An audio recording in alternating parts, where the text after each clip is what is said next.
Hello friends, welcome to my YouTube channel KL study. Friends, MPTET वर्ग 2 CDP की classes आज से हम स्टार्ट कर रहे हैं, जिसमें आपके जो सिलेबस में टॉपिक दिए गए हैं उन्हीं के अनुसार यहाँ पर हम तैयारी करेंगे। और आपको पता है जितने भी यहाँ पर आपके सिलेबस में टॉपिक दिए हैं, पहले ये सारे टॉपिक कितने अंक में आते थे?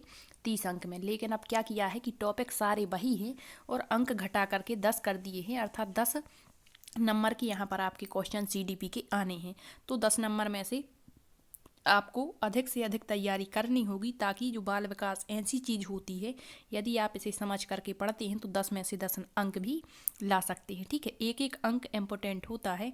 आपने अभी देखा होगा वर्ग 3 में यदि आपका एक पॉइंट भी आगे पीछे है तो आप कई बच्चों से पीछे हो जाते हैं। ठीक है, तो हर सब्जेक्ट को आपको ध्यान में रख करके तैयारी करनी है। तो यहाँ पर जो आपका सिलेबस दिया है उसमें पहला आपका टॉपिक दिया है बाल विकास की अवधारणा और इसका अधिगम से संबंध। और आपका जो सीडीपी है इस सभी सब्जेक्ट के लिए, चाहे आप मैथ वाले हों, साइंस वाले हों, सोशल साइंस या जो भी आपका सब्जेक्ट है, सभी के लिए एक जैसा ही रहेगा। ठीक है, तो यहाँ पर पहला आपका टॉपिक है बाल विकास की अवधारणा और इसका अधिगम से संबंध। अब आप कहेंगे क्या यहीं से हमें स्टार्ट करना चाहिए? तो बिल्कुल। इससे पहले यदि आप कहें कि मनोविज्ञान क्या होता है, इसके बाद आपकी शिक्षा मनोविज्ञान क्या होती है, मनोविज्ञान की कई शाखाएं होती हैं, तो हमें इतना डीप नहीं पढ़ना है, क्योंकि हमारे सिलेबस में इतना नहीं पूछा गया है, ये रीट वगैरह में आता है। ठीक है, अब आपको बता दें, आपको बेसिक जानकारी सारी चीज़ों की होनी चाहिए और आपने पढ़ा भी होगा कि मनोविज्ञान क्या होती है। मनोविज्ञान जो होती पहले आत्मा का विज्ञान था, वर्तमान में व्यवहार का विज्ञान है। तो ये सारी चीज़ें, ठीक है। अब यहाँ पर आपको बाल मनोविज्ञान का अध्ययन करना होगा। बाल मनोविज्ञान से ही आपके बाल विकास का उदय हुआ है, तो आप कहते हैं बाल विकास क्या होता है। ठीक है, तो ये चीज़ें हम यहाँ पर देखेंगे। तो बाल विकास को समझने से पहले थोड़ी सी हम आपको जानकारी देंगे ज़रूर मनोविज्ञान और आपके बाल मनोविज्ञान की। आखिर जो बाल विकास है उसका उदय क्यों किया गया? बाल विकास जो है इसका उदय ना करके हम इसी में तो बालक का अध्ययन कर सकते थे, लेकिन नहीं। तो इसका कारण क्या है? तो आइए देख लेते हैं सारी चीज़ें। तो सबसे पहले आपको बता दें मनोविज्ञान क्या कहलाता है। मनोविज्ञान को कहते हैं साइकोलॉजी। क्या कहते हैं? PSYCHOLOGY। स्पेलिंग आपको याद रखनी है, क्योंकि इसका अर्थ पूछ लिया जाता है। ठीक है, तो मनोविज्ञान क्या होता है तो आपको अपनी भाषा में बताने का प्रयत्न करें, थोड़ा सा आप समझेंगे। ठीक है, मनोविज्ञान ऐसा विज्ञान होता है जो प्राणियों के व्यवहार, अब प्राणी में चाहे आपके जीव जंतु हों, चाहे आपके पशु पक्षी हों, चाहे आपके मनुष्य हो, सारी चीज़ें इसमें आ जाती हैं। तो मनोविज्ञान एक ऐसा विज्ञान है जिसमें प्राणियों के व्यवहार तथा उनकी जो मानसिक में आपका क्या क्या आता है, जैसे तर्क है, बुद्धि है, स्मृति है, समस्या समाधान, तो ये मानसिक होता है। और दैहिक प्रक्रियाएं, दैहिक का मतलब होता है शारीरिक प्रक्रियाएं, इनका अध्ययन किया जाता है। तो सिंपली सी परिभाषा क्या हो जाएगी मनोविज्ञान की, कि मनोविज्ञान वह विज्ञान है जिसमें प्राणियों के व्यवहार और उनके द्वारा किए जाने वाले मानसिक और शारीरिक क्रियाओं का अध्ययन हम इसके अंतर्गत करते हैं। ठीक है, अब जो मनोविज्ञान शब्द है इसका यदि आपसे अर्थ पूछ ले तो हिंदी में इसका अर्थ होता है मनोविज्ञान का मन का विज्ञान। क्या होता है? मन का विज्ञान। अब आपको याद रखना है कि जो साइकोलॉजी शब्द है अंग्रेजी का, इसकी उत्पत्ति किस भाषा के शब्द से हुई है? तो साइकोलॉजी शब्द की उत्पत्ति हुई है आपकी, जो साइकोलॉजी शब्द है इसकी उत्पत्ति हुई है ग्रीक भाषा की शब्द। तो एक तो ये याद रखना है कि किस भाषा के शब्द से? ग्रीक। अब किस शब्द से हुई है? तो दो शब्दों से हुई है। एक तो हुई है साइकी, इसे कहते हैं साइकी। इंग्लिश में इसका जो स्पेलिंग है वो होता है PSYCHE, ये याद रखना है। और एक शब्द है लोगोस, जिसे हिंदी में लोगस कहते हैं। लोगस, क्या? लोगस, मतलब इसकी स्पेलिंग होती है LOGOS, लोगोस। ठीक है, तो इतना आपको याद रखना है। अब यहाँ पर जो साइकोलॉजी शब्द है उसकी उत्पत्ति ग्रीक भाषा के दो शब्दों साइकी और लोगोस से हुई है, जिसका अर्थ होता है, इसमें साइकी का अर्थ होता है आपका आत्मा, जिसे सोल कहते हैं, और लोगोस का अर्थ होता है अध्ययन यानी स्टडी। तो अब आप समझ चुके हैं आत्मा का अध्ययन ही क्या है आपका साइकोलॉजी है। ठीक है, तो इतना याद रखेंगे। साइकोलॉजी शब्द की उत्पत्ति ग्रीक भाषा के दो शब्दों साइकी और लोगोस से हुई है, जिसमें साइकी का अर्थ आत्मा और लोगोस का अर्थ होता है अध्ययन करना, अर्थात आत्मा का अध्ययन ही क्या है आपका मनोविज्ञान है, साइकोलॉजी है। ठीक, अब आपको इसके बाद बता दें कि मनोविज्ञान का क्रमबद्ध धीरे धीरे विकास होता गया और वर्तमान में जो हमारा मनोविज्ञान है वो व्यवहार का मनोविज्ञान बन गया है। ठीक है, तो इसका आपको क्रम याद रखना है कि जो सबसे पहले मनोविज्ञान था, डेफिनेशन से ही निकल करके आता है कि आत्मा का मनोविज्ञान था। क्या था? आत्मा, मतलब इसमें केवल आत्मा का अध्ययन किया जाता था। और इसको मानने वाले कौन थे? तो ये पूछते हैं कि आत्मा का विज्ञान मानने वाले जो आपके दार्शनिक रहे वो कौन कौन थे। तो इसमें आपके प्लेटो आते हैं, अरस्तु आते हैं, डेकार्टे आते हैं। इन्होंने मनोविज्ञान को आत्मा का विज्ञान माना।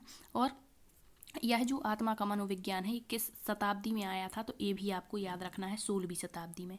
फिर आत्मा के बाद शॉर्ट पॉइंट था, तो इसको नेगेटिव मान करके असत्य कर दिया गया था, अमान्य कर दिया गया था। इसके बाद आता है आपका मन या मस्तिष्क का विज्ञान।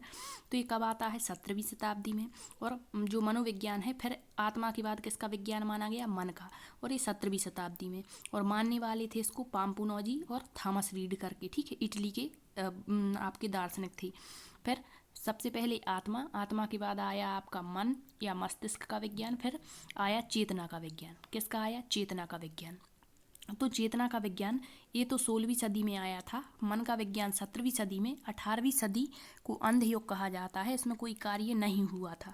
फिर जो चेतना का विज्ञान है 19वीं सदी में आया और इसमें चेतना पर जोर दिया गया। और इसको मानने वाले विलियम जेम्स विलियम वुंट करके थे। और जो आपके मैकडूगल हैं, उन्होंने चेतना शब्द को बुरा शब्द बता करके और इस सिद्धांत अमान्य कर दिया था। फिर जो चौथा आपका सिद्धांत आता है वर्तमान में जो प्रचलित है, व्यवहार का विज्ञान। और वर्तमान में जो मनोविज्ञान है उसको व्यवहार का ही विज्ञान माना जाता है। तो ये आपको याद रखना है। और ये 20वीं सदी में आपका आता है। और इसको मानने वाले कौन थे? तो इसको वॉटसन, मैकडूगल, वुडवर्थ, स्किनर करके। ठीक है, तो इतनी चीज़ें आपको मनोविज्ञान की उत्पत्ति के बारे में याद रखनी है। अब एक डेफिनेशन बन जाती है कि जो आपका मनोविज्ञान है उसने पहले आत्मा को त्यागा, आत्मा के बाद मन को त्यागा, मन के बाद चेतना को त्यागा और अंत समय में वह व्यवहार के विज्ञान को अपनाता है। यह परिभाषा किसकी है? तो याद रखेंगे आप, वुडवर्थ की। अब आपके जो बाल विकास है उसमें कुछ आपके जो मनोवैज्ञानिक हैं जैसे वुडवर्थ हैं, स्किनर हैं, थॉर्नडाइक है, मैकडूगल हैं, इनकी इम्पोर्टेंट परिभाषाएं एक ना एक पूछ ली जाती है। तो ये भी आपको थोड़ा सा ध्यान रखना है। तो इतना समझ में आ चुका होगा। अब जो मनोविज्ञान था ये तो हमने समझ लिया कि मनोविज्ञान प्राणियों की मानसिक शारीरिक क्रियाओं का अध्ययन करता है। ठीक है, साइकोलॉजी शब्द 2 शब्दों से बना है, साइकी और लोगोस से। साइकी का अर्थ आत्मा, लोगोस का अर्थ होता है अध्ययन, अर्थात आत्मा का अध्ययन ही मनोविज्ञान है। फिर हमने मनोविज्ञान का क्रमबद्ध विकास पढ़ा कि कैसे कैसे मनोविज्ञान का विकास होता गया। तो सबसे पहले मनोविज्ञान आत्मा का विज्ञान था। एक अब था 16वीं सदी में था। ठीक है, इसको मानने वाले आपके प्लेटो, अरस्तु, डेकार्टे थे, इसको अमान्य कर दिया गया। इसके बाद आपका आता है मन या मस्तिष्क का विज्ञान। मानने वाले पाम्पुनोजी, थॉमस रीड थे। एक अब आता है 17वीं सदी में, इसको भी अमान्य कर दिया गया। इसके बाद आता है चेतना का विज्ञान, मानने वाले थे विलियम वुंट। और एक 19वीं सदी में आता है, इसको भी अमान्य कर दिया। फिर वर्तमान में जो आपका प्रचलित है वो है व्यवहार का विज्ञान। और ये 20वीं सदी में आया, मानने वाले हैं इसके आपके स्किनर, थॉर्नडाइक, मैकडूगल वगैरह। ठीक है, तो ये सारी चीज़ें फिर हमने डेफिनेशन भी देख ली कि आत्मा को त्यागा, मन को और चेतना को। वर्तमान में व्यवहार को स्वीकारता है, कौन कहते हैं? वुडवर्थ। आई होप इतनी चीज़ें आपको समझ आ चुकी होंगी। यदि क्वेश्चन बनेगा तो यहीं से आपका मनोविज्ञान में क्वेश्चन बन जाता है। वैसे ये हमारे टॉपिक में नहीं है, फिर भी हमें बाल विकास स्टार्ट करना है तो ये चीज़ें जाननी चाहिए। अब देखते हैं आपका जो मनोविज्ञान होता है, साइकोलॉजी होता है, इसकी कई शाखाएं होती हैं। ठीक है, कितनी? कई शाखाएं होती हैं, अनंत शाखाएं कह सकते हैं। तो इसमें सबसे पहले जैसे हम आपको बता दें, बाल मनोविज्ञान हो गया, ये आपके मनोविज्ञान की शाखा है। ठीक है, क्या है? मनोविज्ञान की शाखा है। इसके बाद आपका किशोर मनोविज्ञान हो गया। क्या हो गया? किशोर मनोविज्ञान हो गया। इसके बाद प्रौढ़ मनोविज्ञान हो गया, पशु मनोविज्ञान, मानव मनोविज्ञान। इसके बाद आपका मनोमितिक मनोविज्ञान, शिक्षा मनोविज्ञान, प्रयोगात्मक मनोविज्ञान, विकासात्मक मनोविज्ञान। कई मनोविज्ञान के प्रकार, मनोविज्ञान की शाखाएं होती हैं। तो यहाँ पर हमें मनोविज्ञान की एक इम्पोर्टेंट शाखा है बाल मनोविज्ञान, अर्थात जिसमें बालक की क्रियाओं का अध्ययन होता होगा वो बाल मनोविज्ञान होगा। तो इसका अध्ययन करना है, क्योंकि जो आपका बाल विकास है, जो आपका चाइल्ड डेवलपमेंट है, उसका जो उदय है वो बाल मनोविज्ञान से ही होता है। तो आइए अब हम मनोविज्ञान को पढ़ने के बाद देखते हैं बाल मनोविज्ञान। तो बाल मनोविज्ञान यानी चाइल्ड साइकोलॉजी, तो नाम से ही स्पष्ट है, बाल मनोविज्ञान बालक के मन और स्वभाव का अध्ययन करता है। मतलब जो भी कार्य यहाँ किया जाएगा वो बालक को ध्यान में रख करके होता है, अर्थात बाल मनोविज्ञान बालक का मनोवैज्ञानिक अध्ययन है। अभी मनोवैज्ञानिक क्या कहलाता है, तो जिसमें बालक की रुचियों, बालक की इच्छाओं, बालक की जो भी मतलब बालक को पसंद होता है उसका मतलब उसकी रुचियाँ क्या हैं, उसका मन कहाँ पर लग रहा है, ये सारी चीज़ें, अभिक्षमता, अभिवृत्ति का ध्यान रख करके जो कार्य करवाया जाता है वो बाल मनोविज्ञान कहलाता है। ठीक है, तो इतना समझ में आ गया कि बाल मनोविज्ञान क्या है, जिसमें बालक के मन और स्वभाव का अध्ययन किया जाता है। अब देखते हैं बालक के विकास का अध्ययन मनोविज्ञान की जिस शाखा के अंतर्गत किया जाता है। तो ये भी पूछ सकते हैं कि बालक का जो विकास होता है, मतलब बालक जैसे ही गर्भ में आता है और गर्भ से ही उसका विकास प्रारंभ हो जाता है और मृत्यु पर्यंत मतलब जीवन पर्यंत चलता रहता है मृत्यु तक। ठीक है, तो बालक के विकास का अध्ययन जो है वो मनोविज्ञान की जिस शाखा के अंतर्गत किया जाता है वो क्या कहलाता है, बाल मनोविज्ञान। तो एक कोटेशन भी आपसे पूछ सकता है कि बालक के विकास का अध्ययन मनोविज्ञान की जिस शाखा में किया जाता है उसे कहते हैं, क्या कहते हैं, बाल मनोविज्ञान कहते हैं, शिक्षा मनोविज्ञान कहते हैं, किशोर मनोविज्ञान कहते हैं। तो याद रखेंगे विकास का अध्ययन, विकास कहाँ से शुरू हो जाता है, आपका जन्म पूर्व अवस्था से ही शुरू हो जाता है, तो उसे हम बाल मनोविज्ञान कहते हैं, चाइल्ड साइकोलॉजी कहते हैं। अब देखते हैं कि जब इसके अध्ययन का क्षेत्र विस्तृत हुआ, किसके, बाल मनोविज्ञान की, जब अध्ययन का क्षेत्र पहले ये सीमित था लेकिन जब इसका क्षेत्र विस्तृत हुआ तो अर्थात गर्भ अवस्था से किशोर अवस्था तक, पहले क्या होता था कि जो बाल मनोविज्ञान था इसमें केवल बालक की जन्म की अवस्था से मतलब गर्भधारण से आपकी बाल्यावस्था तक का अध्ययन होता था, लेकिन जब इसका क्षेत्र विस्तृत कर दिया गया अर्थात गर्भ अवस्था से लेकर किशोर अवस्था तक, तो बाल मनोविज्ञान को क्या कहा जाने लगा, बाल विकास कहा जाने लगा, क्योंकि इसमें आपकी पूरी अवस्थाओं का अध्ययन किया जाने लगा था। तो इसी कारण से आपका जो बाल मनोविज्ञान है उसके स्थान पर बाल विकास का उदय हो जाता है। अब बाल मनोविज्ञान के द्वारा बालक के मन व्यवहारों को भली भांति समझा जाता है, बालक की स्मृति का कितना विकास हुआ है, मतलब इसमें बालक के शारीरिक, मानसिक, सामाजिक, संवेगात्मक जितना भी विकास होता है सभी को ध्यान में रखा जाता है, और बालक ने क्या अपनी परिस्थितियों से शिक्षा ग्रहण करी है आदि प्रश्नों के उत्तर ढूंढना ही बाल मनोविज्ञान का उद्देश्य होता था। तो अब आप समझ चुके हैं कि बाल विकास का उदय क्यों हुआ, क्योंकि जो बाल मनोविज्ञान का क्षेत्र था वो सीमित था, इसमें केवल बालक के कहाँ से जन्म से लेकर बाल्यावस्था का अध्ययन होता था, लेकिन जब इसका क्षेत्र विस्तृत कर दिया गया अर्थात गर्भ अवस्था से लेकर के किशोर अवस्था, तो इसी को क्या कहा जाने लगा, बाल विकास, और इस प्रकार से आपके बाल विकास का उदय हो जाता है। अब आप कहेंगे इतना सारा ये डीपली पढ़ने की क्या ज़रूरत है, तो वैसा तो आपकी बुकों में लिखा पड़ा है, आप वैसे भी पढ़ सकते हैं, लेकिन समझ भी आना जरूरी होता है। ठीक है, अब देखते हैं बाल विकास का इतिहास। अब बाल विकास का इतिहास क्या है आपका, हिस्ट्री ऑफ चाइल्ड डेवलपमेंट। बाल विकास बाल मनोविज्ञान का आधुनिक और विस्तृत रूप है। अभी आपको बताया बाल मनोविज्ञान से आपके बाल विकास का उदय होता है। बाल मनोविज्ञान प्राचीन है, लेकिन जो इसकी नई शाखा उभर करके आई जिसे हम बाल विकास कहते हैं वो आधुनिक है, मतलब वर्तमान में प्रचलित है और विस्तृत है। बालक की शारीरिक, मानसिक, बौद्धिक, भावनात्मक, सामाजिक आदि पक्षों में परिपक्वता का होना ही बाल विकास कहलाता है। बाल विकास का अर्थ ही होता है जीवन पर्यंत चलने वाली प्रक्रिया। नेक्स्ट है 17वीं सदी तक बालक के विकास के अध्ययन को कोई महत्व नहीं दिया जाता था। जब हमारा 17वीं सदी में क्या आया था, आपका मन और मस्तिष्क का विज्ञान आया था, अभी हमने पढ़ा, तो इस समय तक बालक के विकास के अध्ययन को कोई महत्व नहीं दिया जाता था, परंतु प्राचीन काल से ही जो कई दार्शनिक रहे जैसे प्लेटो, अरस्तु, इन्होंने विकास के अध्ययन के लिए निरंतर प्रयास किए और आज जाकर के जो हमारा बाल विकास है इतना विस्तृत हो सका है। ठीक, अब देखते हैं कि जो आपका विकास है इसकी जो क्रमबद्ध विकास हुआ किन किन के प्रयासों से हुआ।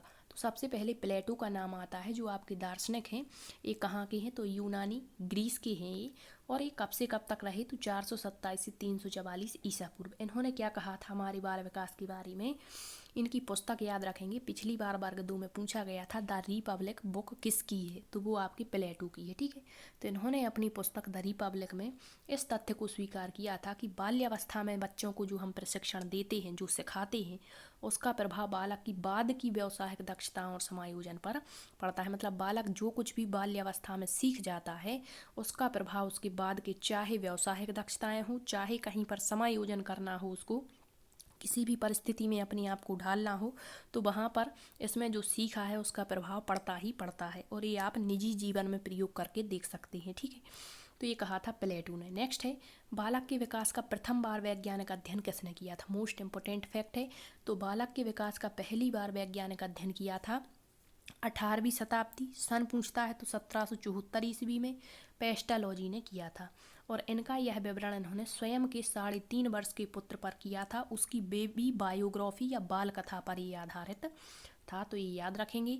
नेक्स्ट है, जर्मनी के चिकित्सक डॉक्टर टाइडमैन थे। इन्होंने भी सन 1787 ईस्वी में अपने बच्चों की शारीरिक मानसिक विकास का निरीक्षण किया। तो ये कुछ फैक्ट हैं जो निकल करके सामने आते हैं, तो इनको आपको याद रखना है। अब एक क्वेश्चन बनता है, बाल विकास का सबसे पहले अध्ययन किसने किया? तो वो जॉन लॉक और थॉमस हॉब्स ने किया था। वैज्ञानिक अध्ययन का पूछता है तो पेस्टालॉजी। अब ये 18वीं शताब्दी आपका अंधयुग माना जाता है, क्योंकि इस पर मनोविज्ञान पर कोई कार्य नहीं हुआ था। फिर जो आपकी 19वीं शताब्दी में आपका व्यवहार का विज्ञान आता है, 20वीं सदी में आता है, तो इसमें जो इससे पहले जो 19वीं सदी थी, इसमें अमेरिका में बाल अध्ययन आंदोलन की शुरुआत होती। तो क्वेश्चन पूछते हैं, बाल अध्ययन आंदोलन की शुरुआत कब और कहाँ से हुई? तो 19वीं शताब्दी में हुई, अमेरिका से हुई।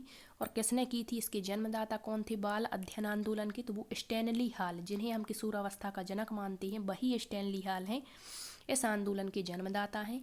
सन 1893 और ईस्वी पूछता है तो 19वीं शताब्दी, ये दोनों याद रखेंगे आप। इसमें इस आंदोलन की शुरुआत होती है। अब जो यह आंदोलन हुआ, यहीं पर स्टैनली हॉल ने एक बाल अध्ययन समिति जैसे चाइल्ड स्टडी सोसाइटी और एक बाल कल्याण विभाग या संगठन चाइल्ड वेलफेयर ऑर्गेनाइजेशन की मतलब ऐसी संस्थाओं की इन्होंने स्थापना की और बायोग्राफी भी तैयार की थी। तो क्वेश्चन बना था पिछली बार की जो बायोग्राफी है वो तैयार करने वाले कौन थे? वहाँ ऑप्शन था आपका थॉर्नडाइक, स्टैनली हॉल, तो स्टैनली हॉल था। अब देख सकते हैं कि कैसे क्वेश्चन पूछ लेता है। तो ये कुछ फैक्ट थे आपकी बाल विकास के संबंध में। अब हम देखते हैं कि भारत में बाल विकास के अध्ययन की शुरुआत। तो एक नोट पॉइंट यहाँ पर आपको याद रखना है, ये तो हमने पढ़ लिया बाल विकास का इतिहास। अब आपसे पूछ लेगा कि भारत में बाल विकास का उदय या अध्ययन की शुरुआत कब हुई थी? तो लगभग 1930 में कोलकाता विश्वविद्यालय में गिजुभाई बधेका के प्रयासों से। अब ये गिजुभाई बधेका कौन है?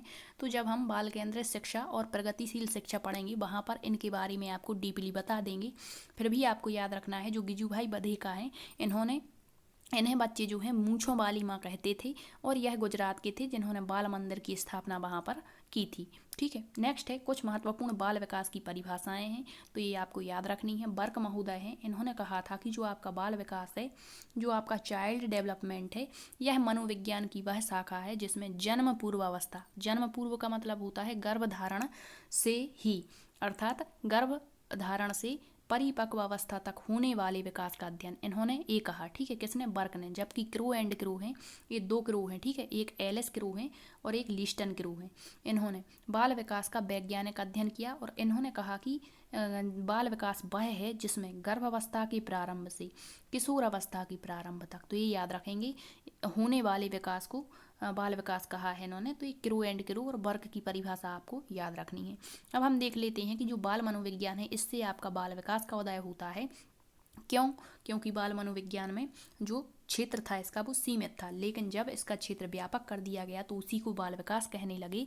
तो बाल मनोविज्ञान के स्थान पर बाल विकास नाम इसीलिए परिवर्तित हुआ है क्योंकि विकास के कुछ पक्षों में मनोविज्ञान की अपेक्षा बाल विकास में ढंग के अध्ययन पर जोर दिया जाने लगा। मतलब जो आपके विकास के पक्ष होते हैं, जैसे आपका शारीरिक पक्ष है, मानसिक पक्ष है, सामाजिक पक्ष है, तो बाल मनोविज्ञान में इतना ध्यान नहीं दिया जाता था इन पक्षों में। लेकिन जब से बाल विकास आपका आया है, उदय हुआ है, तो इसके ढंग के अध्ययन पर जोर दिया जाने लगा। मतलब एक एक पार्ट को महत्वता से देखा जाने लगा। ठीक है, तो इसी कारण से एक तो ये कारण हो जाता है। दूसरा कारण है कि क्यों आया बाल विकास, तो बाल मनोविज्ञान में बालक का व्यवहार, जिस वातावरण परिवेश, मतलब जहाँ बालक रहता था, जो उसका परिवेश होता था, उस पर कम ध्यान दिया जाता था बाल मनोविज्ञान में। लेकिन बाल विकास में वातावरण के प्रभाव को विशेष रूप से देखा जाता है। ठीक, नेक्स्ट है बाल मनोविज्ञान विकास, व्यवहार या विषय वस्तु पर अधिक ध्यान देता था। किस किस पर? विकास पर, व्यवहार और केवल विषय वस्तु, ये सीमित पक्ष हो जाते हैं।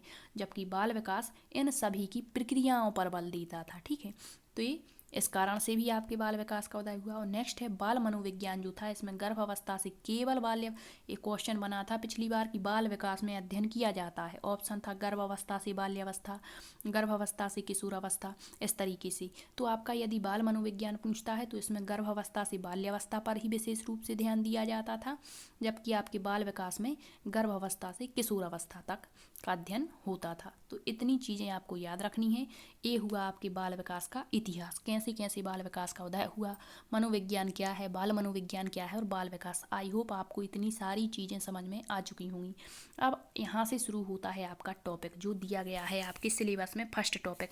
तो यहाँ से भी हम डायरेक्ट आपको बता सकते थे, लेकिन आपको थोड़ा सा समझना चाहिए कि कैसे ये बाल विकास आया। डायरेक्टली यदि हम पढ़ते हैं तो चीज़ें याद तो रहती हैं, लेकिन हमें बेसिकली सारी जानकारी नहीं हो पाती है। ठीक है, अब यहाँ से आपको सारी चीज़ें समझ में आ चुकी होंगी कि मनोविज्ञान क्या है, बाल मनोविज्ञान क्या है, मनोविज्ञान की शाखा है बाल मनोविज्ञान, और बाल मनोविज्ञान से ही आपके बाल विकास का उदय होता है। ठीक, अब देखते हैं अधिगमकर्ता का विकास और अभिवृद्धि। तो यदि आपने ये विकास और अभिवृद्धि समझ लिया तो सारी चीज़ें आपकी क्लियर हो जाएंगी, और यहाँ से आपका एक क्वेश्चन तो आना ही आना है। अब चाहे वो आपकी कोटेशन पूछ ले किसी की, या फिर यहाँ पर आपके बाल विकास में आपके विकास और अभिवृद्धि के बारे में कथन पूछ ले दे करके, या फिर जो विकास के सिद्धांत होते हैं उनसे क्वेश्चन पूछ ले, क्योंकि यहाँ से आपका एक क्वेश्चन तो 100% आएगा। तो आइए देखते हैं क्या होती है अभिवृद्धि और क्या होता है विकास। तो अभिवृद्धि का विकास की प्रक्रियाओं, मतलब जो अभिवृद्धि है, और यहाँ होगा अभिवृद्धि और विकास। ठीक है, तो अभिवृद्धि और विकास की प्रक्रिया उसी समय से प्रारंभ हो जाती है जिस समय बालक का गर्भाधान होता है। मतलब चाहे आपसे अभिवृद्धि कहे चाहे विकास कहे, ये शुरू कब से हो जाता है, जैसे ही बालक का गर्भाधान होता है। यह प्रक्रियाएं उनके जन्म के बाद भी चलती रहती हैं। इसी के फलस्वरूप वह विकास की विभिन्न अवस्थाओं से गुजरता है। देखो, जैसे ही बालक का जन्म होता है तो तब तो ये विकास और वृद्धि होती ही है, लेकिन ये जन्म पूर्व अवस्था से ही प्रारंभ हो जाता है आपका अभिवृद्धि और विकास। ये अपनी भाषा में यदि आपको बताएं तो माँ के गर्भ धारण करने से ही बालक का जो अंडाणु होता है, शुक्राणु का मिलन होता है, इसमें ही आपका विकास और अभिवृद्धि प्रारंभ हो जाती है। और कब तक चलती है, तो जीवन पर्यंत चलती है, मृत्यु तक ये चलती रहती है। विकास मृत्यु तक चलता, अभिवृद्धि की बात करें तो ये रुक जाती है एक समय के पश्चात।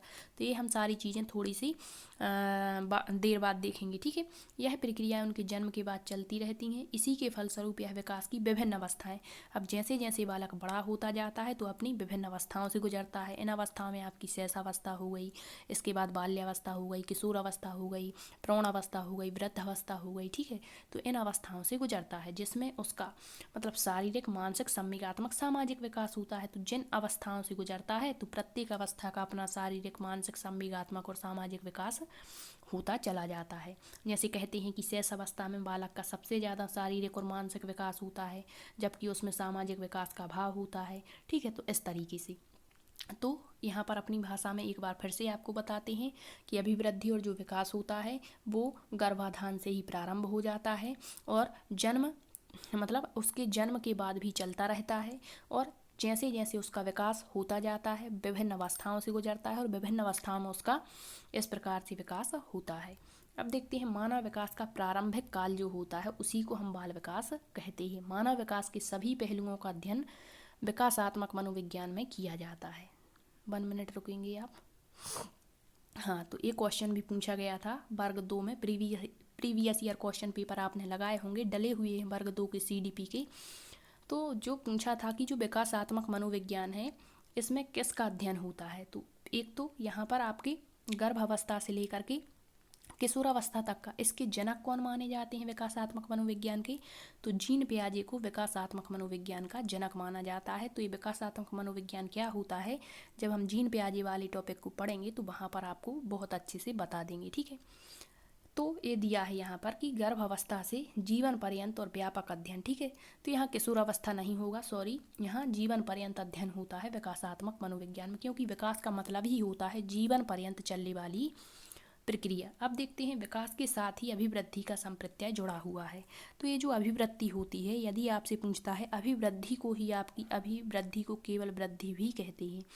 ठीक है, तो किससे जुड़ा है इसका संप्रत्यय आपका विकास से। तो सामान्यतः दोनों को भ्रमवश एक ही अर्थ में कुछ लोग मान लेते हैं कि अभिवृद्धि और विकास एक ही चीज़ है, लेकिन नहीं, ये दोनों में अंतर होता है। क्योंकि जो अभिवृद्धि होती है इसको हम माप सकते हैं, क्या कर सकते हैं, माप सकते हैं, और इसका एक निश्चित समय होता है। एक समय के पश्चात आपकी जो अभिवृद्धि है वो रुक जाती है। लेकिन जो विकास होता है इसको हम नहीं माप सकते, ये हमें दिखाई नहीं देता है। लेकिन जो अभिवृद्धि है इसे हम देख सकते हैं, ठीक है, देख सकते हैं, लेकिन विकास को नहीं देख सकते, और जीवन पर्यंत चलने वाली प्रक्रिया होती है, ठीक है। तो ये अंतर होता है इसमें। नेक्स्ट है अभिवृद्धि। यहाँ पर दिया है कि अभिवृद्धि केवल शारीरिक अंगों में होने वाली वृद्धि। तो आपके विभिन्न पक्ष होते हैं बालक के, जैसे यहाँ दिया है शारीरिक, मानसिक, संवेगात्मक, सामाजिक परिवर्तनों की श्रृंखला जो है वो विकास को दर्शाती है। तो यहाँ इतने पक्ष दिए गए हैं, या इन्हीं को हम आयाम कहते हैं, विकास के आयाम। तो इन सभी आयामों में यदि आपसे कह दे कि बालक के शारीरिक पक्ष में होने वाली जो वृद्धि है वो क्या कहलाती, तो केवल एक अंग में यदि वृद्धि हो रही है, केवल शारीरिक की बात करते हैं, तो वो अभिवृद्धि कहलाती है। लेकिन सभी पक्षों की मल्टी डायमेंशनल, बहुआयामी बात करते हैं तो वो आपका विकास होता है। अभिवृद्धि का देख लेते हैं प्रयोग। ग्रोथ जो होती है इसे इंग्लिश में ग्रोथ कहते हैं। तो शरीर और उसके अंगों की, जैसे बालक का भार बढ़ गया, ऊंचाई बढ़ गई, लंबाई बढ़ गई, आकार में वृद्धि, तो मतलब शरीर के अंगों में यदि वृद्धि हो रही है, और हम इसको माप भी सकते हैं, जैसे बालक का आकार बढ़ गया या लंबाई बढ़ गई तो हम कह सकते हैं 6 फुट का है या 5 फुट का है। भार बढ़ गया मतलब उसका हम वेट बता सकते हैं कि इतने किलोग्राम का है। आकार बढ़ गया, ठीक है, ऊंचाई में वृद्धि हो गई, तो ये सभी इन चीज़ों को हम माप सकते हैं। तो जिससे हम माप सकते हैं, जो संख्यात्मक होती है, तो उसे क्या कहते हैं हम, अभिवृद्धि या वृद्धि कहते हैं। इसे नापा तोला जा सकता है। केवल यही अंतर आपको याद रखना है, फिर आप सारे क्वेश्चनों के आंसर दे पाएंगे। तो शारीरिक अंगों में होने वाली बढ़ोतरी जिसे हम माप और तौल सकते हैं वो क्या कहलाती है, आपकी अभिवृद्धि। लेकिन जो विकास होता है इसका संबंध अभिवृद्धि से होता है। जैसे हड्डियों की लंबाई में वृद्धि होती है, हड्डियां बढ़ गई मतलब ये क्या हो गई, वृद्धि हुई। लेकिन जब ये हड्डियां बढ़कर और विकसित होकर मजबूत और पुष्ट हो जाती हैं तो ये विकास होता है। तो अब आपको बता दें कि जो अभिवृद्धि होती है वो केवल बाह्य रूप से हमें दिखाई देती है, केवल बाह्य होती है। लेकिन जो विकास होता है वो बाह्य भी होता है और आंतरिक भी होता है। तो हमें दिखाई भी देता है और दिखाई नहीं भी देता है। अब यहाँ एक क्वेश्चन बनता है कि जो अभिवृद्धि है वो आपके विकास का हिस्सा होती है, क्या होती है, अभिवृद्धि सीमित है और ये आपके विकास का हिस्सा होती है। लेकिन विकास अभिवृद्धि के अंतर्गत कभी नहीं आता, क्योंकि ये व्यापक होता है। अब देखते हैं श्रीमती हरलॉक जो है, ये एक लेडी है, श्रीमती एलिजाबेथ हरलॉक इनका पूरा नाम है। तो इन्होंने विकास के बारे में 4 परिवर्तन बताए थे। तो पूछ लेते हैं कि कौन सा एक परिवर्तन नहीं है या है, या फिर ये 4 परिवर्तन किसने बताए। तो याद रखेंगे, जैसे ही बालक का विकास प्रारंभ होता है, बालक गर्भ में आने से मृत्यु तक, मानव में इन्होंने 4 प्रकार के परिवर्तन बताए हैं। कौन कौन से, तो पहला इन्होंने बताया कि बालक का जन्म लेने के बाद आकार में परिवर्तन होता है। कैसा, यह शारीरिक और मानसिक दोनों रूपों से हमें दिखाई पड़ता है। जैसे अंगों की ऊंचाई, वजन, आकार में वृद्धि, शब्द भंडार, कल्पना शक्ति, चिंतन, तर्क, स्मरण शक्ति आदि। तो ये आकार में परिवर्तन हो गया। नेक्स्ट, अनुपात में परिवर्तन। बालक में आयु के साथ साथ अनुपात में भी परिवर्तन, अर्थात बालक पहले क्या होते हैं, कल्पनाशील होते हैं, और फिर वे धीरे धीरे वास्तविकता, मतलब पहले कल्पना मतलब स्वप्न में खोए रहते हैं, लेकिन जब वो थोड़े से बड़े होते हैं तो वो वास्तविकता की ओर बढ़ते हैं, मतलब वास्तविक क्या है उसके बारे में सोचते हैं। अर्थात बालक के शारीरिक विकास और मानसिक विकास में आनुपातिक अंतर देखने को मिलता है। अगला बताया इन्होंने पुराने चिन्हों का लोप। जैसे पुराने चिन्हों में दूध के दांत लुप्त हो जाते हैं, ठीक है। इसके अलावा आपकी जो थाइमस ग्रंथि होती है ये भी लोप हो जाता है इसका, धीरे धीरे जैसे बालक का विकास होता है। फिर इन्होंने बताया नए चिन्हों का उदय। तो जो पुराने चिन्ह हैं वो समाप्त हो गए, जैसे दूध के दांत तो समाप्त हो गए, लेकिन जब ये समाप्त होती तो इसके स्थान पर नई चीज़ें आ जाती हैं, जैसे स्थायी दांतों का आ जाना। इसके अलावा जैसे दाढ़ी मूछ का निकल आना। तो ये 4 परिवर्तन इन्होंने पूरे मानव विकास की अवधि के दौरान बताए हैं। तो कौन कौन से, आकार में परिवर्तन, अनुपात में परिवर्तन, पुराने चिन्हों का लोप और नए चिन्हों का उदय। इसके बाद हम पढ़ते हैं वृद्धि और विकास के बारे में, कि वृद्धि क्या होती है और विकास क्या होता है। तो वृद्धि अभी आपको बता दिया, शरीर के केवल एक पक्ष, और वो पक्ष कौन सा है, केवल शारीरिक पक्ष में। तो आपसे कह दे कि वृद्धि के बारे में सही कथन या गलत कथन, इसके हम क्वेश्चन भी साथ ही साथ में लगाते चलेंगे, ठीक। तो वृद्धि शरीर के केवल एक पक्ष में होती है, जबकि विकास आपका बहुपक्षीय होता है, सभी पक्षों में होता है।